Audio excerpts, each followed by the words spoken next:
Ce segment de MaximumSport.tv vous est présenté par le Galopin. La table, les gens, la simplicité, le Galopin. 1, 2, 3, go! Oui, oui, oui, oui, oui, oui, oui, oui, oui, oui, oui, oui, oui. Vive les piouis du carnaval! Il y a de quoi célébrer pour cette 57e édition du tournoi international Pee-Wee de Québec. Le tournoi, qui fait figure de proue au Canada et même dans le monde, permettra aux jeunes joueurs d'évoluer sur la glace du centre Vidéotron. Cet énorme changement ne vient pas sans un peu d'anxiété et de fébrilité. Ça fait 1 an qu'on se prépare à ce déménagement-là. Donc, ça commence ce matin. C'est sûr que tout le monde, autant les bénévoles que les joueurs, je pense même plus les bénévoles et les dirigeants, ça nous donne un bon boost en tant que tel centre Vidéotron. Le fait de présenter le tournoi au centre Vidéotron a également eu un effet d'augmenter la popularité, si bien que le nombre d'inscriptions dépassait largement celui de l'édition 2015. On l'a vu, nous, au niveau des inscriptions, ça a augmenté facilement entre 25 et 30 %. Donc, malheureusement, c'est 25 à 30 % d'équipes qu'on refuse de plus, parce qu'on ne pouvait pas en accepter plus, même si on déménageait ici. Mais en tant que tel, c'est sûr qu'on le voit, on le sent, là, je vous le dis, depuis ce matin, on se promène, là, et ça se ressent partout, cette excitation-là, cet engouement-là, en tant que tel, du centre Vidéotron. Tout comme le nombre d'inscriptions d'équipes, le nombre de spectateurs répondent aussi à l'appel pour cette édition 2016. On souhaite même atteindre la marque des 10 millions de spectateurs qui ont passé les tourniquets depuis les débuts du tournoi. C'est le fun d'entendre François Beaulieu en arrière, notre annonceur maison, qui voulait absolument avoir la première partie. C'était important pour lui. François est là depuis tellement d'années. Et l'autre chose aussi, c'est qu'on sait qu'en fin de semaine, il y a Peter Stachny qui arrive vendredi. Ça va être un gros engouement. Il y a le spectacle d'ouverture qui a lieu samedi à 13h avec les petits Nordiques. Donc, tout ça ensemble, je pense que ça va être un événement extraordinaire. Il y a le salon du hockey aussi qu'on tient parallèlement ici à côté à l'Espace K du centre de foire. Donc, tout ça ensemble, je pense que ça va être un tournoi extraordinaire. On a hâte de voir. On souhaite que la température aussi, c'est un facteur important. On ne se le cache pas pour nous. Mais si on peut, beaucoup de gens me disent qu'on peut battre peut-être le 231 000 pour atteindre notre 10 millions. On le souhaite, on verra, mais ça va être serré. Mais en tout cas, on regardera comment ça va se faire, au fur et à mesure du tournoi, comment ça va se dérouler. Comme l'a mentionné Patrick Dom, les bénévoles ont eux aussi subi de gros changements en déménageant au centre Vidéotron.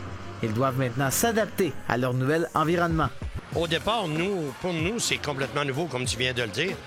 Il s'agit aussi de s'habituer au contexte Vidéotron, ce qu'on ne connaissait pas. Il est vrai que le Colisée, c'était vieux, mais quand même, ça avait ses classes. C'était vraiment chaleureux. Est-ce qu'on va connaître la même chose ici? C'est à voir. Ce matin, c'est quand même tôt.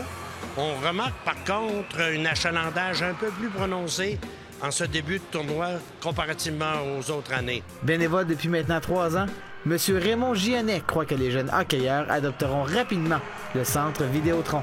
Je suis sûr que la jeune génération va adopter ça très facilement. C'est sûr et certain. Déjà, on voit que les jeunes joueurs de hockey qu'on a déjà enregistrés ce matin s'y plaisent beaucoup. Puis de plus en plus, ça va se transmettre de bouche à oreille. C'est sûr que ça ne peut pas faire autrement que d'avoir un achalandage plus grand. Il y a ce phénomène-là, il y a le phénomène nouveau. Mais nous, pour revenir à ce que tu demandais précédemment, moi, je n'ai pas fait le tour au complet de toutes les installations Pee-Wee, ce qu'on va faire dans le courant de la journée. Mais il est sûr que pour nous, le secrétariat, on est déjà beaucoup mieux aménagé. C'est beaucoup plus convivial. C'est vraiment agréable. Richard Morin et Stéphane Jacques conservent leur mandat bien précis, celui de s'occuper du kiosque souvenir du tournoi international Pee-Wee.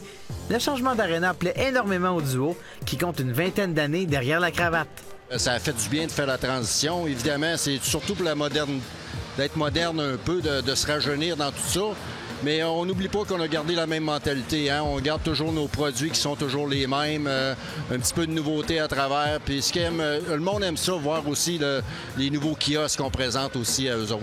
La visibilité est l'une des différences majeures qui aidera certainement les bénévoles dans leur succès au tournoi Pee-Wee. Le monde va nous voir beaucoup plus facilement. C'est beaucoup plus beau. C'est présentable énormément comparé à l'autre Colisée. C'est certain, le monde va accrocher, c'est sûr. On a aussi voulu savoir ce que pensaient les dirigeants des formations sur les récents changements entourant le tournoi international Pee-Wee de Québec. Pour sa part, le directeur général des Knights de la République tchèque, Jakub Bazan, se plaît grandement à Québec. Tell me about the experience. I mean, there's a new building out there. I heard that the kids are really anxious, really happy about the new building. Oh, that's correct. Like the kids, they cannot wait to play this arena. You know, it's a brand new thing.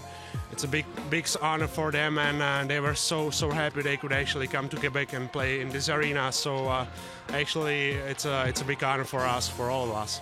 Alors qu'il allait jouer un match contre les Petits Nordiques dans le 3A, nous lui avons demandé s'il savait ce que ça représentait, les Nordiques, pour la ville de Québec.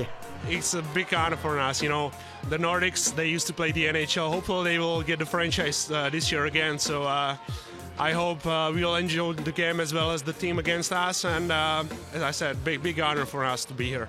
Par ailleurs, lors de notre passage au tout premier match de la première journée au centre Vidéotron, le jeune Charlie Saint-Onge a été le premier à faire scintiller la lumière rouge pour ainsi inscrire le premier but au tournoi dans le nouvel amphithéâtre. La rondelle de son but se retrouvera bien en évidence au Temple de la renommée du hockey à Toronto.